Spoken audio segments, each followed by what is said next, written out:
Everything from clothing to household items are getting more expensive each day. American Giant is about keeping things simple and close to home. They aren't affected by tariffs because their products never leave the U.S. Support American-made tariff-free clothing with American Giant with American Giant. Get 20% off your first order when you use promo code STAPLE20 at american-giant.com. That's 20% off when you use code STAPLE20 at american-giant.com. Hello, my name is Jonathan Forster, and welcome to the Multi-Story Thinking Podcast on interior design. I'm an interior designer and educator. My job is to improve quality of life and productivity by helping people to create beautiful and practical spaces to live and work in. The Multi-Story Thinking Podcast takes an educational slant to the interior design world.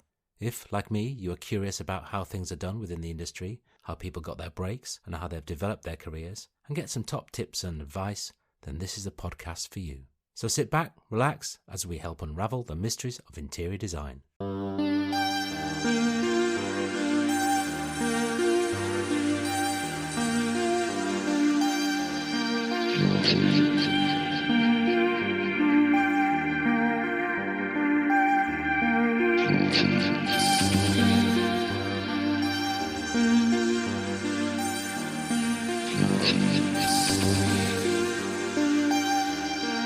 Jessica Long and Alicia Nelson are the co-founders of interior design consultancy Nelson & Long, an award-winning independent design studio specialising in purpose-built student accommodation. With over 25 years of combined experience in the commercial sector, their extensive expertise allows them to craft inclusive, engaging and unique interiors with a sense of home and well-being at the heart. Nelson & Long are based near Manchester in the UK. I spoke to Jessica and Alicia via Zoom in February 2025. In this episode, we discover how the folding of their employer during the pandemic prompted them to join forces and start a company, how competition in the student accommodation market prompted a shift to more design-led spaces, the importance of understanding student needs and designing for a range of students, why future-proofing, the longevity of their designs, and reupholstering furniture is the key to more sustainable designs, and if you're looking to make an impact on a low budget, there is always paint.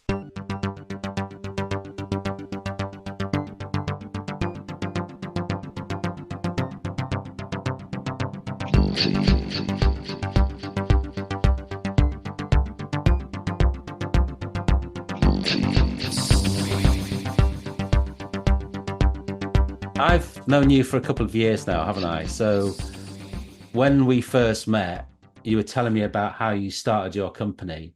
And I thought it was an amazing story because it seems like there was a lot of people starting companies round about COVID, just before or after or during.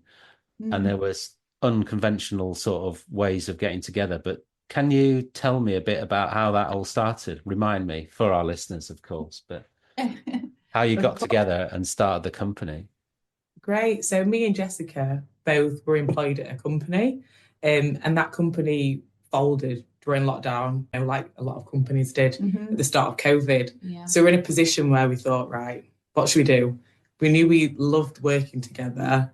So we thought, should we kind of take the plunge? Yeah. And, previously I've kind of wanted to always work with Jess. So it seemed like the perfect time to kind of, start working together and form our own company.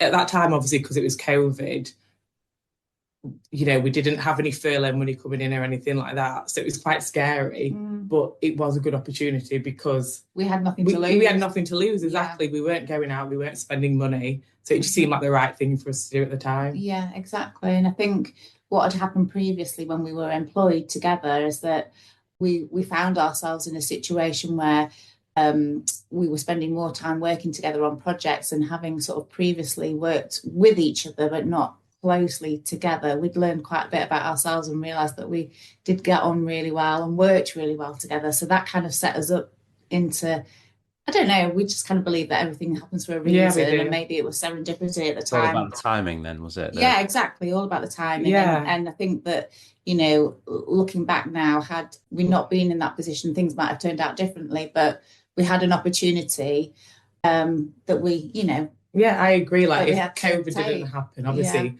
it was terrible what was going on, but, we kind of found some light and joy in it, didn't we? We worked together because we probably wouldn't work together now if Yeah. It'd be really hard, wouldn't it? Yeah, exactly. If life was just normal, yeah, we both wouldn't be able to get a job at the same place, I don't imagine.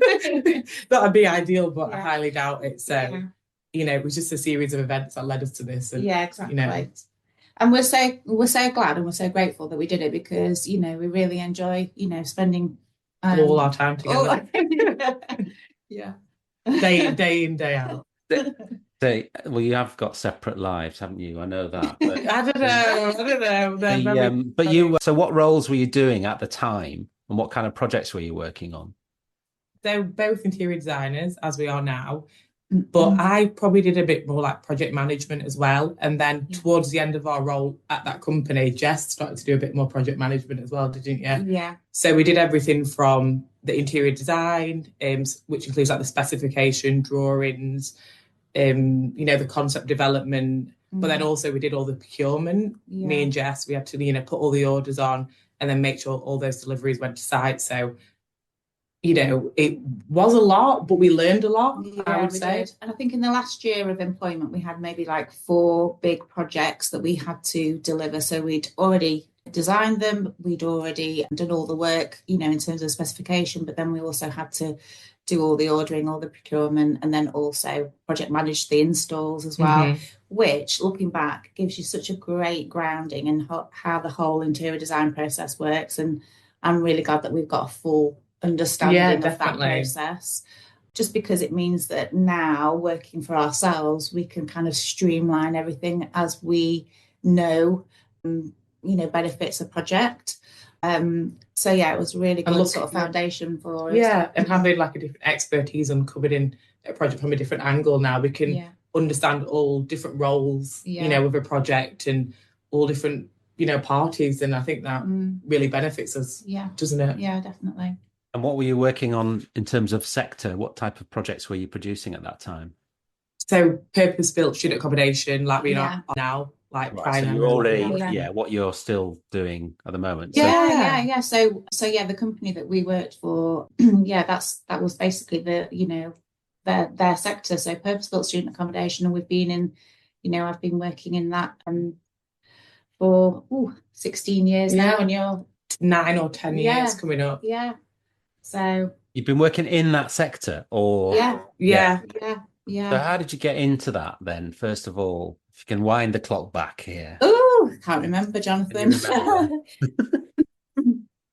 So I got into working in interior design just because I knew somebody who offered me a job as an interior designer, and that was the sector that they worked in. Having known nothing about student accommodation, kind of landed myself in an interior design role, and it was, going back a few years where student accommodation wasn't that exciting. It wasn't nearly as kind of dynamic. Yeah, it was sort of quite copy and paste, a lot of beach furniture, a lot of not as design led, not as much focus on amenity spaces at all. It was all about studios back then, and our ideas for the business were to take student accommodation, into sort of a more design-led approach, and to see what we could do to kind of make those rooms feel more, just appealing and move it on a bit. So, that's how I kind of started.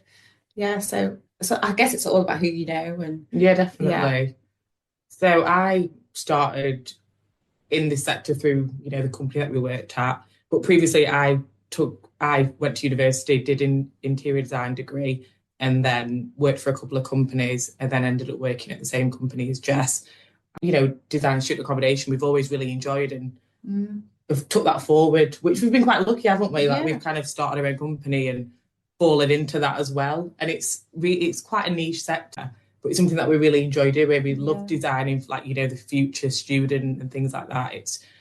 It's really, I'd say it's really exciting. Yeah, definitely. Doing these designs and and like I said, it's moved so quickly from being something that's not it's quite standard. I would say Jessica was quite pivotal in that, and the role that you played when you were at a previous company. Like that company is one of the first companies to ever kind of do design-led student accommodation. So I think your expertise is like invaluable, really, and you've kind of just took that forward.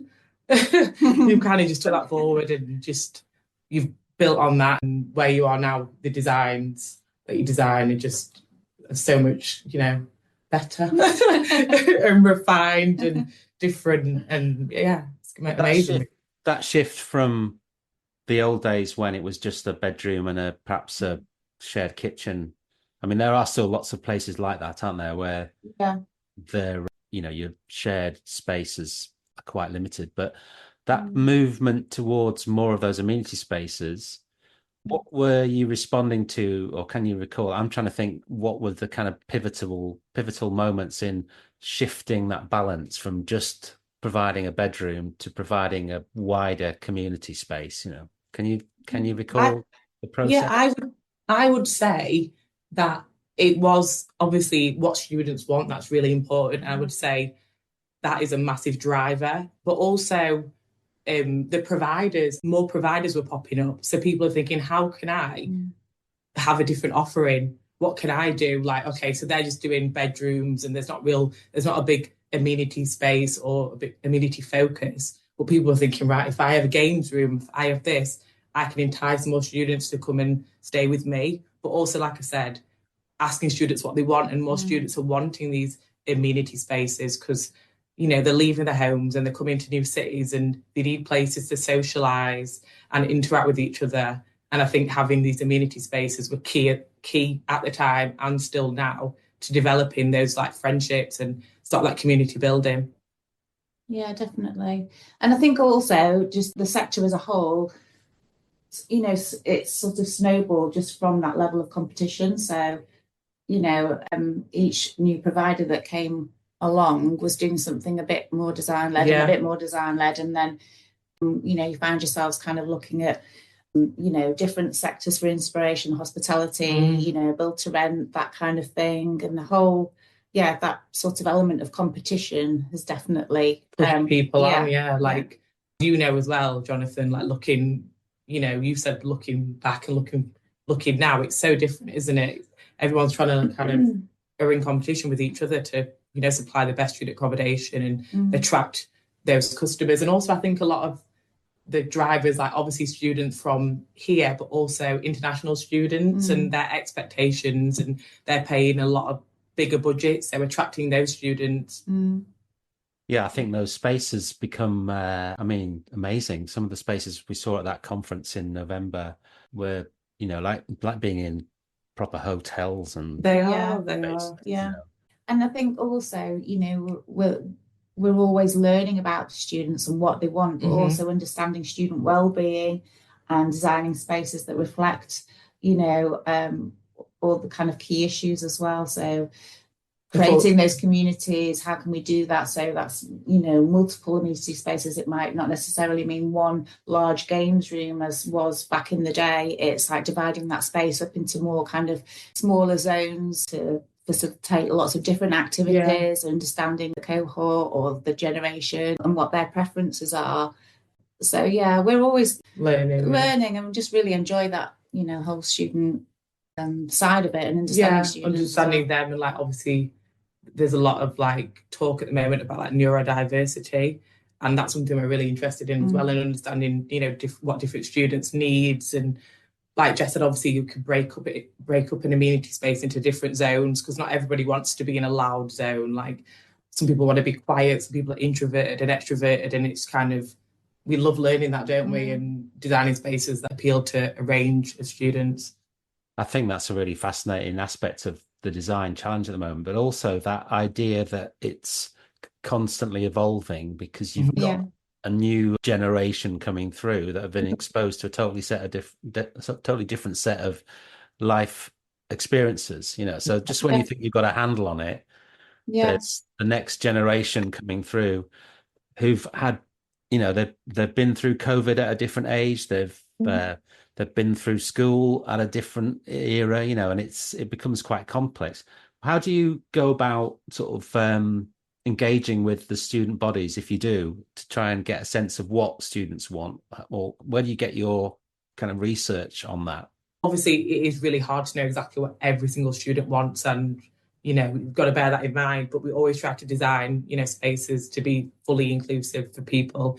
So what we normally do is, go to that city that we're going to and ask students, in the area. Like we were in Manchester a good few months ago now, but asking them for a student scheme, what do you guys want? We'll just ask people on the street, won't we? Yeah.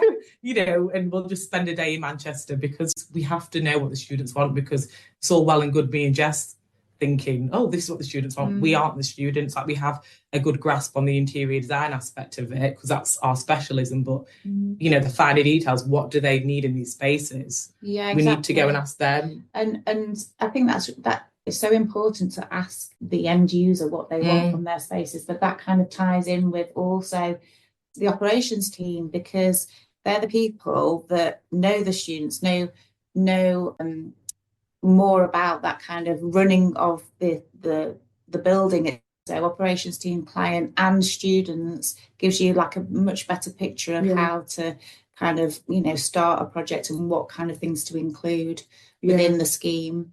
They have that relationship with the students already, so the students will be very happy to speak to them. Like they could potentially do questionnaires for us and things like that.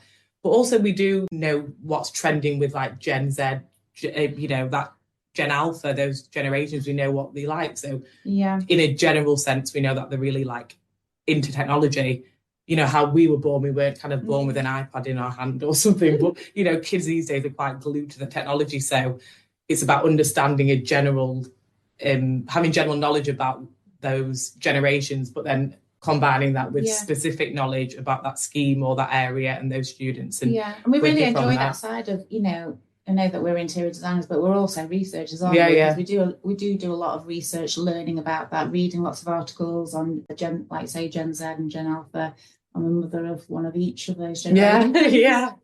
So, you learn a lot from your own kids and your kids' friends, and how they sort of socially interact with each other. And it's so different to how, definitely I did when I was young, and what their kind of preferences are, and their influences as well, because they're just exposed to so much with, social media and all that kind of thing, that they've got much more of a grasp on design-led spaces and what their aspirations are. And because they are on the web all the time. Like they're on the internet all the time. They're always on TikTok. They're on Instagram, and it's like they can see the world around them. They're not as they're more like nomadic, aren't they? They see everything, and it's just through the screen. But also, even though we do lean into technology, we think it's really important. We think it's really important to have spaces that are kind of tech free as well. Definitely. Because they need that kind of reset, that rest, because it's good for them, mental well-being, not to always be attached to their phone. So it's about having that fine balance, when we design a space. Yeah. So how are you creating that? Is that part of the,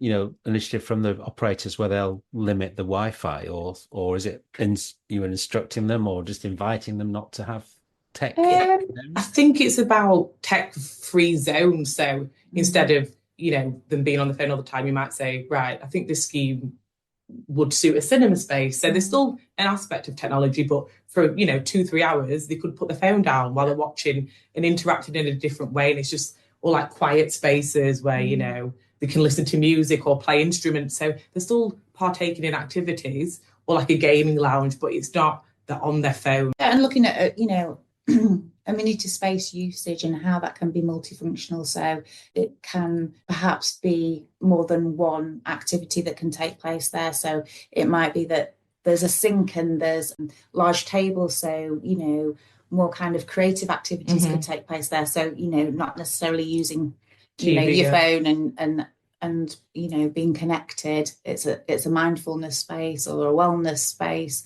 but then those tables and chairs can be cleared away, and that can be used for a yoga space, or it's just kind of trying to think of like multifunctional spaces as well. Building in that flexibility then, isn't it? And then relying on the operators to have the creativity and the energy to put on different activities, which I think when we visited that canvas place in Manchester, they were really keen on all the stuff they were doing with the students, weren't they? So designing for that, I think, is the way ahead, really. And also, sorry. Go on. For us as well, it's, it might be that you have a particular group of students that are going to be living in a certain scheme that are studying a subject. So, we've done a big project where it was like art students and creative students, and understanding what their kind of needs and wants are and tailoring those spaces a little bit more towards their activities is, also really helpful. So it's really good to get a gauge on what kind of students or what kind of subjects they'll be studying, so that you can design spaces that are going to be useful to them. Just in terms of the design process, just can you talk us through, how you sort of tackle the brief, once you've been commissioned? Well, I think tackling a brief, it starts with having a really good brief kind of meeting. So really fully understanding what they want and what they don't want. Yeah. What the students want and what they don't want. And like I said before, how operations are involved within that, and if they have got an operations team, and what sort of events they're going to be thinking of putting on, or potentially putting on, and how those spaces can be used. I suppose that's where we start, understanding the students again, maybe going to visit the site, looking at, the students and looking at the surroundings, trying to get a sense of place as well, understanding.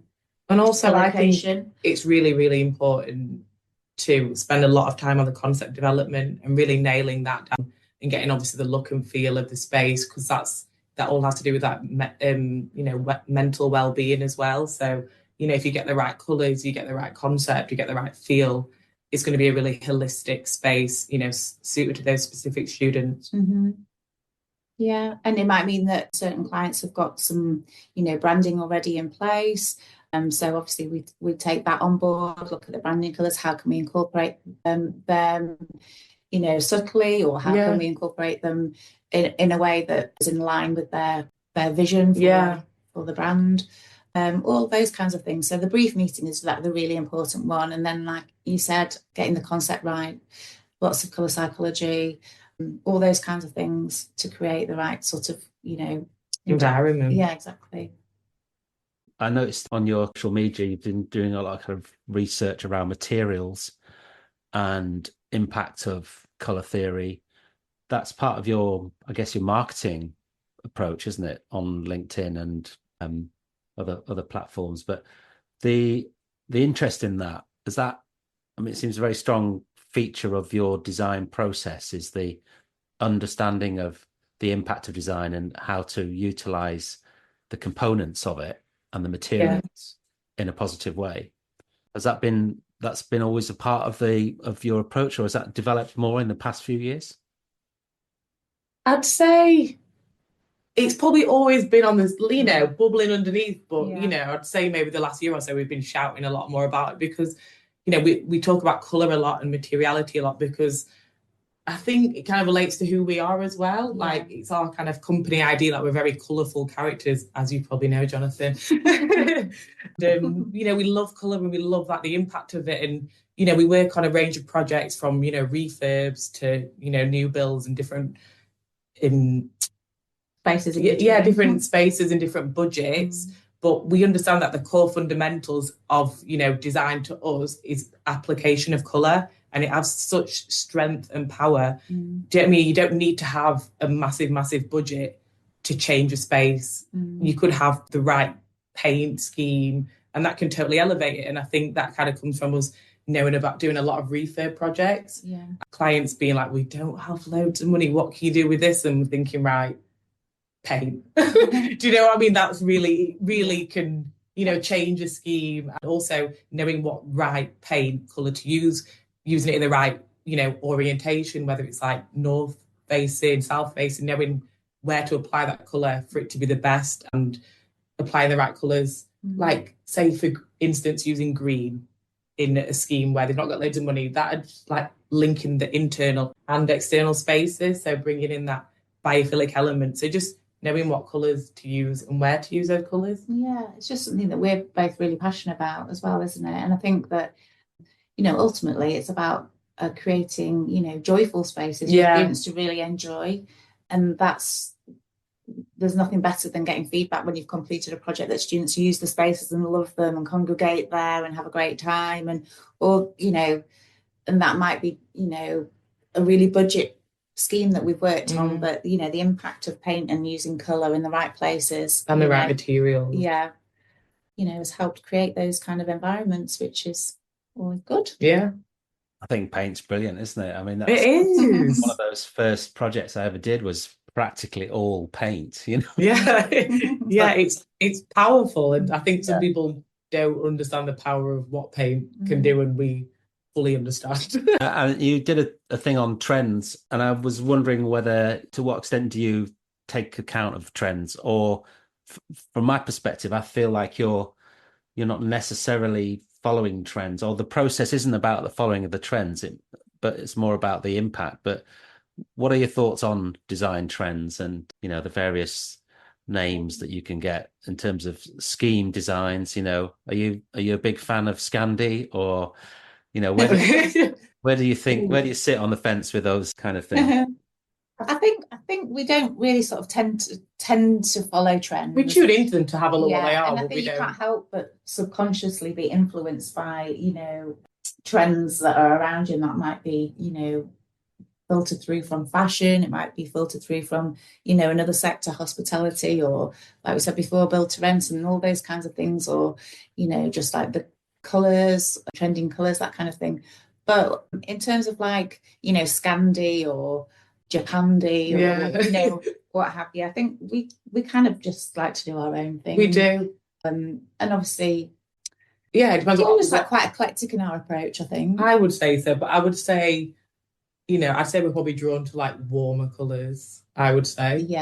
And we always are, or like greens and things like that. I think we just, like, they resonate with us. Like, we just kind of really like those colours, and know, like we said before about the colour psychology, we know the benefits of using those colours and making spaces feel linked to, you know, external spaces, or feeling like warm and cozy and welcoming, that maybe, you know, a baby blue or something might not give off the same vibe. It still can, but, you know, it might not. But I think that, you know, as far as trends go as well, with it being student accommodation, we're always really mindful of, you know, longevity of a project, future-proofing, and you know, wanting a space to, you know, withstand time in terms of, you know, its look and its, you know, durability. Especially with like the way the world is going, and we have to be so much more sustainable in approach. We really shouldn't be, you know, decorating willy-nilly and just ripping things out, because, you know, in our sector that can happen quite a bit, because you know, portfolios change over hands, and then it's a new, you know, provider, and they just strip everything out, and it's like, it's really not sustainable. So, you know, if you just specify some good things that aren't on trend, you know, you kind of future-proof in the design. Yeah, so sustainability then really important aspect of perspective. I noticed in one of the posts you did about reupholstering existing furniture, which I think is great. Is a great idea. It's a good way of kind of reducing your carbon footprint of buying new. I mean, how focused on that aspect are operators, do you think, at the moment? I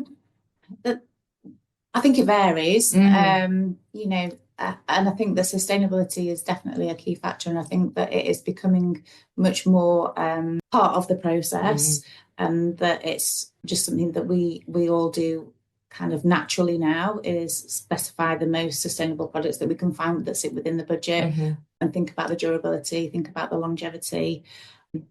But each client's different. Like, some clients are really driven by sustainability, and some aren't. But then also, when some aren't as much, that's kind of like, we can say to them, do you know what, have you actually thought about this? Maybe they haven't thought about reupholstering, maybe they haven't thought about, you know, getting vintage items, upcycling, things like that. And if we, as designers, you know, show them the way, a lot of them do tend to follow, don't they? So it's kind of a collaborative approach, I would say. Yeah, definitely. But it does vary greatly from client to client. But it's great that a lot more people are, you know, leaning into it and, you know, wanting to change. Yeah, because that's definitely, you know, part of what we're about, is being as sustainable as possible. Yeah, in our out of work lives as well, especially Jess, aren't you, Jess? She's a maker, she does everything. She, you know, and I think that's kind of why we lean into sustainability more, because Jess is a very sustainable person, as am I, but Jess is extra sustainable. Extra. So what sort of things are you getting up to then, Jess, in the Jess? spare time? I just can't throw anything away, Jonathan. I just have to. We're not in a hoarder way. I suppose, just I think it's just kind of like my upbringing and my background. It's always about recycling or upcycling something. And I think just being a creative person, that's just what I find really interesting and really enjoyable as well. So I'm forever making things. You are. She's always making things out of anything. You give her anything and she can make you anything. It's pretty impressive, really, but it's admirable as well, and it's great. That's great. You make anything out of anything. Unspecified. She's a wizard. Yeah. Actually, I'm a womble. Searching the streets for discarded rubbish. This used to be a bin lid. What I was going to ask you is, you've done a great job of kind of launching yourself. What are the kind of challenges now for you as a business, and also maybe what the opportunities that you see ahead of you? I think challenges running a business, it's just kind of like always learning about running a business. When you come from an employed situation into running your own business, it's two very different mindsets. And we've had to learn a lot about actually running a business, and which has been really enjoyable and great. But I think, things like marketing, we talked about before, learning that side of, running a business, and always, trying to show up on social media and all those kinds of things can be quite challenging sometimes. Yeah. Also, because we're a small team, and in a very competitive market, I suppose.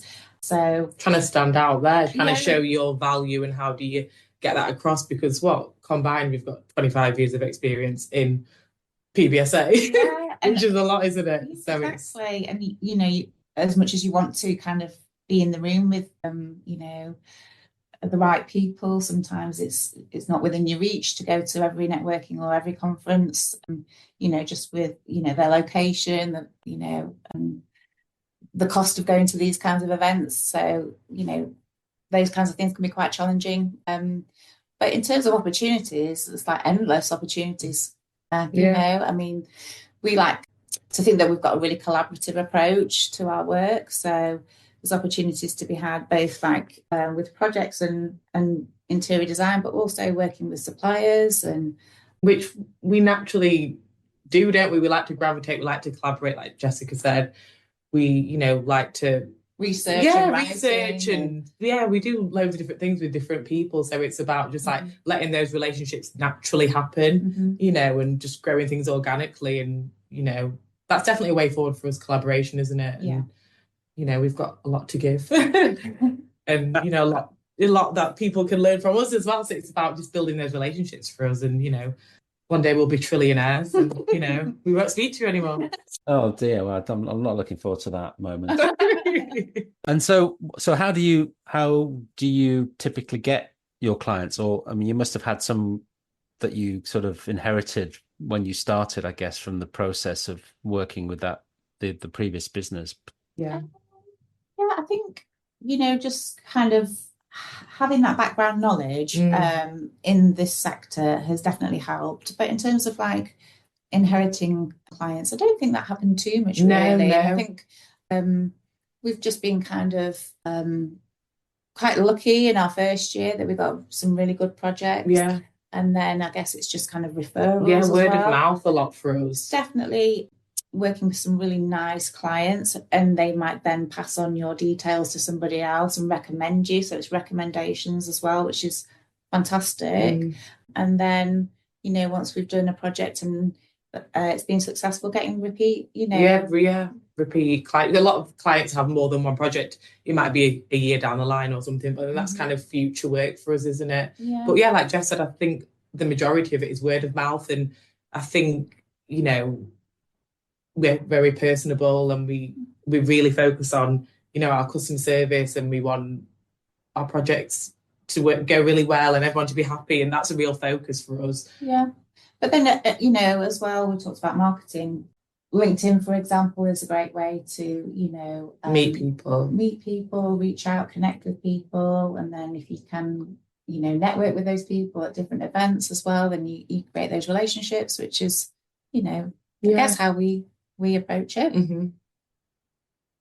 That sounds great. Have you got any tips for young interior designers then on how to get into the business? I would say just persevere. Like, it's not always going to be easy. Like, I worked as an intern first, and then it can be quite disheartening sometimes if you're not getting where you want to be. But that can even be like in business as a grown adult. Do you know what I mean? But just if you really want to do something, keep pushing, keep persevering, because, hopefully you'll get there one day. But just don't give up, I would say. I would say keep pushing. And I think also as a student, an interior design student, you might not necessarily have a kind of full picture of what's involved in a project from start to finish. There's so many different aspects to being an interior designer rather than just creating a concept. So there's lots of different jobs that sit within that field that you could, find that you really enjoy doing. So it might be that you move towards doing a lot of, CAD drawings, or you might want to create some visuals, or it might be that you super organized and love like the project management side of it. There's so many different aspects, I think, that you don't kind of think about necessarily as much until you've been working in I agree. Or on a project, a real life project, that you realize it's there's a lot more to it than just the concept creation. And I'd probably say, like, reach out to people who you might find inspirational or you want advice from, because, students reach out to me occasionally and they're like, oh, would you give me some advice? And I'm always happy to, jump on a Teams, spare half an hour. It's just about being kind and being helpful to people. And we're all people at the end of the day, and, manners cost nothing. Exactly. That's a great philosophy. I like that. So I suppose running your own business as opposed to working in a business, you've got to take on all the different roles, haven't you? And that's the challenge. How does it work as a team then, the pair of you? How do you sort of allocate who's doing what? We just do everything together. We do. Does that shock you? Exactly. Yeah, no, everything all at the same time. I want to know. All the day. Clear job roles, please. And So we both do the interior design. Yeah. Jessie's really, really creative. She's really good at sketching, so she's really good at just like mind mapping and doing like initial sketches and things like that. And then I'll do more technical work, or Stephen, who we also work with, who does our CAD drawings and CGIs, he'll do that aspect of it. In terms of marketing, I'd say I probably do historically done maybe a little bit more of the marketing side, but we always collaborate together and come up with ideas together. So it is we're quite split, aren't we, really? We like to feed each other ideas and, try and work that way. What would you say? Definitely. I think, like when you work in a creative industry, you kind of need somebody else to sound all your ideas against as well. And I think that sort of spills over into, our research work and our writing work, that we kind of call on each other, don't we? To do that together as well. Yeah, like I commend anyone who's like a one-man band. Like, I don't know what I would do without Jessica. Like every single day, she's like a rock. Do you know what I mean? I get up and I work, not just for me and my family, but I work for Jess and her family. And, from just being colleagues, she's like my sister. She's my best friend now. And that's, It's vice versa. So just always leaning on each other. That's nice. Did you tell me the story about when you were, or it might still be the case, that when you're working at home, you Zoom each other or have some like live chit chat. So we start our working day with a call which lasts for the entire working day. That's what we do. So we just speak all day, and I'll be like, oh, okay, just need to do something for 5 minutes and hop off, or vice versa. But we we spend all day talking to each other, or even out of work I'll just be texting Jess all the time. She knows my mind better than I know myself. That's amazing. And it's crazy because was that like a kind of COVID sort of when everyone was separate at home that you just work around to create that kind of office environment in a way? Definitely. That's exactly how it kind of started. And I think we just kind of naturally fell into this kind of like way of working. And it works for us. I think during COVID and like when we were in the sort of several lockdowns, having to be away from each other, not being able to see each other, that's how it worked for us. We've just kind of stuck with it. Yeah, but what I find really funny is when we used to work at our old company, we weren't even that close, were we, at first? No. Until like year, when we got really close, and now we're like each other's shadow. That's amazing. That must have a really positive impact on the quality of work you produce, I imagine. And you won an award last year, didn't you? Was it or you designed a space that won an award? Yeah, yes, exactly, so it was the student accommodation conference in London. We got the Hall of Residence Award, for the scheme we did for University Arts of London in Peckham. Yeah, which was a fantastic project to work on because we learned so much on that project. It was a big scheme, a new build, and we were talking about sustainability before, but I think that was probably the first project where we'd had to consider everything. Sustainability was literally the priority when it came to designing the spaces. Another level, wasn't it? And we learned so much. So which we've took forward into other projects now. Yeah, we're super proud of that project because the majority of that project was done over Teams calls as well. We didn't actually get to go to visit the site until it was finished, and it was just really enjoyable. All went really well. Yeah, good project. Congratulations on that. I mean, I remember you talking to me about the meetings. You not even real meetings, whether they was you would send. Did you send stuff down?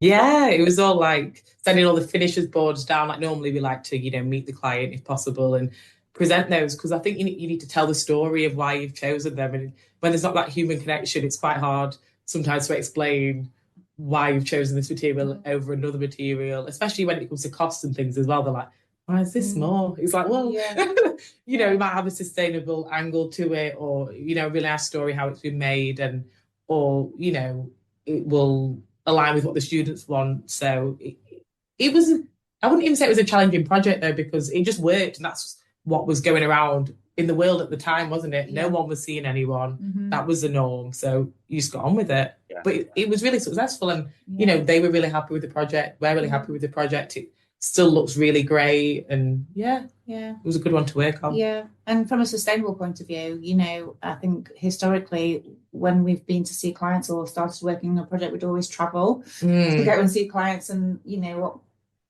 that period of time taught us was that it's not actually necessary to always make those really long journeys, and you can do a lot of work more flexible now, isn't it? Yeah, without having to traipse to Portsmouth for a 1 hour meeting. Those were the days, weren't they? So sustainable.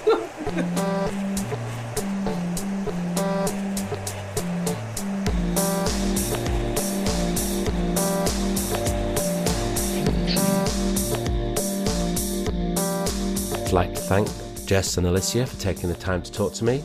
It's really interesting to see how they set up their company during the pandemic and have developed their relationship over time. Their approach to using colour and materials is really refreshing, which combines a nod to current trends but also thinking about the longevity of their proposals. And their focus on the user experience and really understanding students is really important in creating spaces that resonate with the end user. This is underpinned by their extensive research into different aspects of the sector, and this is something you can see in their marketing materials via LinkedIn and Instagram. I'll put some links to that in the show notes. Their focus on sustainability is really highlighting a shift in the student accommodation market with the emergence of repurpose, reuse approaches to creating spaces. And I really like their collaborative approach to working with their clients, their contractors and suppliers. The user-focused approach that Nelson and Long have is something that we teach at the University of Plymouth on our BA Honours Interior Design course, where we put the user at the centre of the process. If you'd like to become a kick-ass interior designer, follow the links in the show notes. I'd like to thank Dave Clark from I Am The How for production support and an invaluable advice in the setting up of this podcast, Kay Hansen for her planning support and co-hosting for these and our educational podcasts at the University of Plymouth, and Mark Frith for the music. I'd like to hear your feedback on the podcast. Leave a comment or get in touch via the website or Instagram. Thanks for listening. Bye for now.